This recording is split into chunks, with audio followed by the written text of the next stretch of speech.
Hi y'all, thanks for joining me back again on my YouTube channel. Today I'm going to go over retail math and I'm going to only do three formulas or that you use most often. And that is percent to last year, percent to total, and sell-through. And then I'm probably going to do a part 2 video of some other metrics that'll kind of take this to a deeper level. But these are like the three most commonly used. So again, please leave a comment if you have any questions. And also, I made up these numbers, so if you have any data you want me to use, I'd be happy to do it for you. I can't do it for everybody, but if you want to send me some of your data exports or just specific numbers for a specific time period, I'd be happy to do it for you. It'll make more sense because these are made up and I just kind of threw some numbers out there.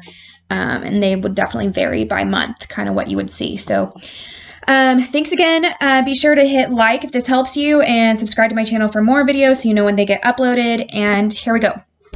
Okay, so retail math. Percent to last year. I look at this all the time. This is a metric where you want to know where you are and where you're going. So just, we all know COVID 2019 was tough. So say your store sales were 500,000. Yours may be way more, yours may be way less, different stores, different populations. So again, these are just numbers that I made up that I felt were easy just based on the numbers that they were. So 2019, you're at 500,000. 2020, COVID, you're now at 250. So you are down 50%. And here's your formula right here. So you take this year right here minus last year divided by last year. That is the formula, percent to LY. So if you were positive, so we've gone down 50%. So if it was the other way around, or we can look at 2021. So let's say the vaccine's out. So now we think 2021 is going to be a good year. We're being optimistic and, want to get back to better than 2019. So I think always at the previous year or above is always kind of a good goal, but however, you have to be realistic. If you think it's not going to be a good year, definitely plan for it so you don't end up with all this extra inventory. So 2019, say 500,000, 2020, 250,000.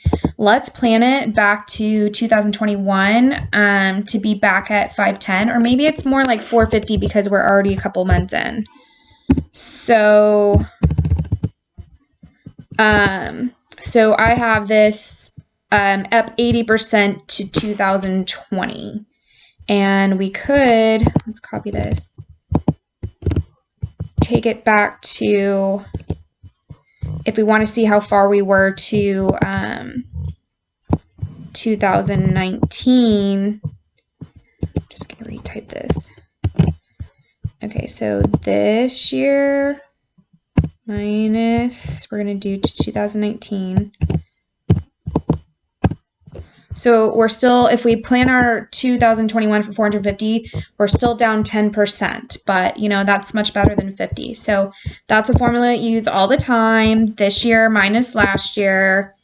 Take a screenshot of this if you want, or I can email it to you, or I can post it down below. But so this is a great formula.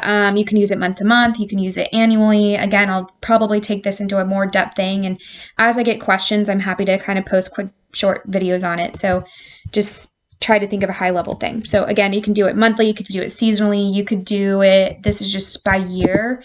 You could do it by category. So for instance, now moving on to number 2, percent to totals. So this is super important for category management. So you could also apply these formulas here. So we could do that formula right here, but we'd have to have February of last year. So anyways, let's just do percent to total real quick. So I just threw in some buy units here. And I just used February just because it's March right now. Time-wise, because jackets might make sense to use a different month, more like December maybe. But so let's say we bought 50,000 tops, 50,000 bottoms, 25,000 jackets, and $25,000 dresses. All pretty even. Originally I had 50,000 here, but it kind of just didn't make enough sense that I thought it might confuse people. So say you just bought 50,000 of everything, which I don't recommend. Not at maybe at color level if you don't know. but at this level, I would not do that. So I'm actually going to use 50,000 so you can see why. Even though that doesn't make sense, you probably wouldn't buy as many jackets. So if you just bought everything equal, so you bought 50,000 units of each category here, and then so they delivered 128. So you had them on February 1st. That would be ideal. So then these become your sales. They were available, all those units, and we're just talking February receipts. We're not talking what's carryover. So you had 50,000 tops available to sell. You sold 48,000. You sold 20,000 bottoms. Kind of my logic there is, you know, she has a pair of jeans. She probably doesn't buy bottoms as much as she does tops. She might buy 2 pair of tops and already has her jeans. So 48,000, 20,000 of bottoms. Which your store could have mostly bottoms and she comes to you for bottoms. So don't necessarily say that these numbers will work for your store, but just a scenario. So then jackets, it's February, you're still selling a lot of jackets. And again, say I had that 25,000 there. Let's go, I'm going back and forth here. Okay, so, and then dresses, you didn't sell a lot of dresses. It's February, she's not wearing dresses. At least not really where I'm at. So, okay, and then this leaves your ending on hand units, which is abbreviated EOH, and I have BOH here. So this is your beginning on hand units, your sales units, which I like to abbreviate SLS, sometimes SLSU units. That's what I like to do.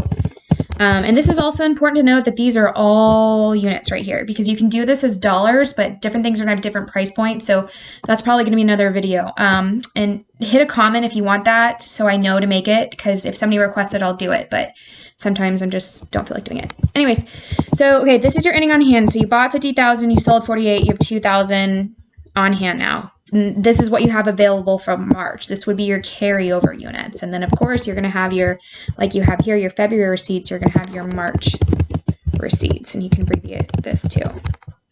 So, but anyways, we're just going to use this little example. So this is what you have on hand now, which why something's not looking right, because,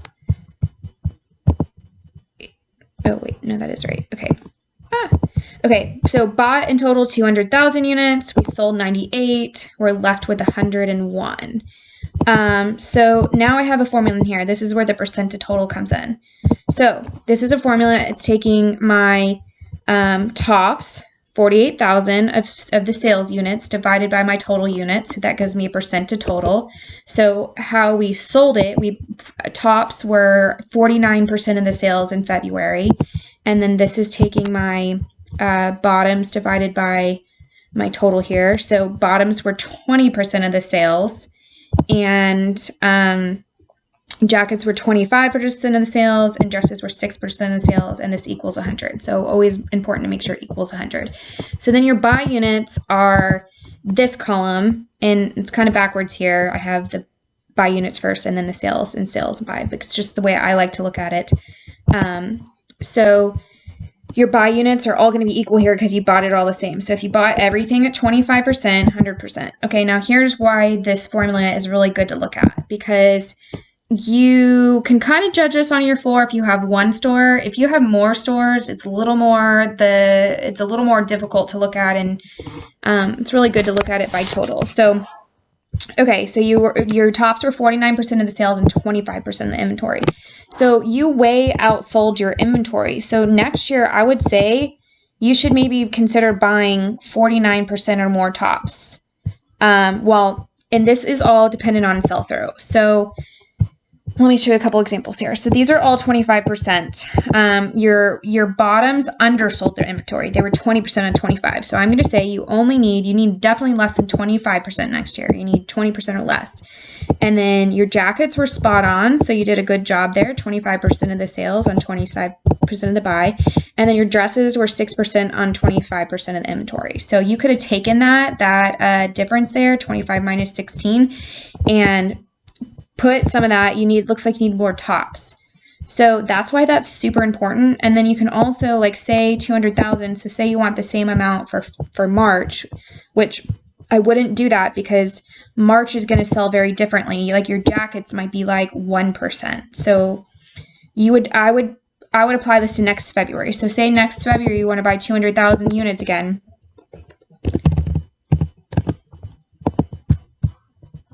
2,000 units. I'm going to copy my format painter. Add a 0. Okay, so next February, so this is my learning. Move this over here. So next February, I want my tops to be 49%. So there you go. So 97. So you bought 50,000 in 2020, or let's say 2021. 2022, you now want 97,000. And for dresses, let's say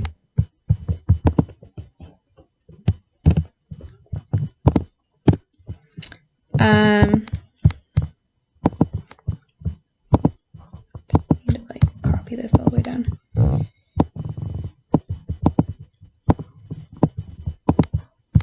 Dang it, didn't calculate. Oh, it's not a formula. That's why.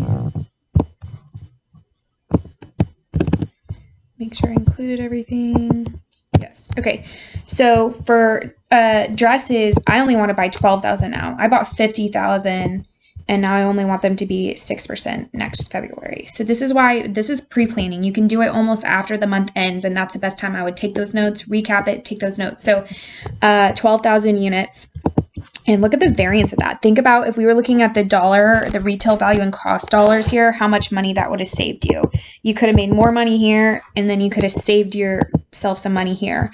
And that's why this is so important. So, and then going back on, and again, don't quote these numbers. You got to do it for your own business. So number 3 here is sell-through. And this is why sell-through is important, because so sell-through is your sales divided by your available inventory, which there's many names for this. So GAFs, I like to call GAFs, which is goods available for sale. So that's important. They were available for sale. So you had a 96% sell-through on tops. You had a 40% sell-through on bottoms. So like, which matches up here. In terms of kind of our theory, jackets had a 49% sell-through, so they were spot on, but you really wanted your jackets to sell through at 75%. So I don't know that I would increase those. And then dresses had a 12% sell-through for overall sell-through of 50%. So since you were sold through at 50%, now what happens if we had bought dresses at 12,000 like we want to over here for the 2022. So if we had bought dresses the way we wanted and we had bought tops the way we wanted, and then now these percentages are off, but if you had all these percents here, so now we bought, I'm going to undo that real quick. Okay, our percents here. So if we had 20%, and 25%, what would this be? It would be actually equals this. Okay, so we have this at 49%, we have this at 20%, which is the same as over here. And then we have 25%, which is again the same over here. And then this should be 6%. So 200,000 still. Let's go ahead and save these as values. Actually, okay, we want to reduce because we had a 49% sell-through, we'd want to decrease that. So I'm going to do that on another video. So I'm going to buy, I want this to equal, let's just say 150,000. So I want to increase this. So I'm just going to say 60,000. There's a better way to do this, guys. I'm getting off on a tangent here. Totally off now. Let's just say 12,000. I'm going to make it like 8 because we're trying to decrease the units here increase that. Our bottoms, we needed to major decrease, and then jackets, we need to decrease. Okay, so now we're at 123 units versus 200 we were at, and look, now we're at an 80% sell-through. So that's where we want to be, yet these are still in proportion to where we wanted them. So now look at this, 49% of sales on 49, almost identical, 20 on 24, so we could still increase this.